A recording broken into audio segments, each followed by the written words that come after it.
Obuzile ubuze ngokuthi uthi yena kuyenzeka omelele ephuphe kunento emcindezelayo ebusuku. Namhlanje ake sichaze ngokuthi-ke uma uphupha ucindezeleka, ngabe-ke lokho kusuke kwenziwa yini? Ukuphupha ucindezeleka ebusuku kungavukeki. Ngaphambi kokuba ngiqhubeke ngicela usubscribe nansi link bio ku-YouTube wethu igama sichaza amaphupho, usifollowe yonke indawo ukuze ungaphuthelwa noma ngabe nini uma sikhuluma kuleli page na YouTube. Ukuphupha ucindezeleka ebusuku kungavukeki. Uthi uyavuka kube khona into ekucindezelayo. Ilokhu ikucindezele njalo lento kuze kube ukuthi-ke kuphuma umoya. Kuyenzeka kakhulu-ke lokho kubantu abaningi ngibonile bebuzile kuma-comment. Lokho-ke kusuke kwenziwa isilwane.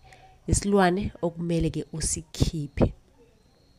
Kanti-ke ngisazochaza kabanzi ukuthi kuyasona leso silwane usikhipha kanjani. Kanti ukucindezeleka lokhu kuyenzeka ey'nganeni, kuphinde kwenzeke kubantu abadala,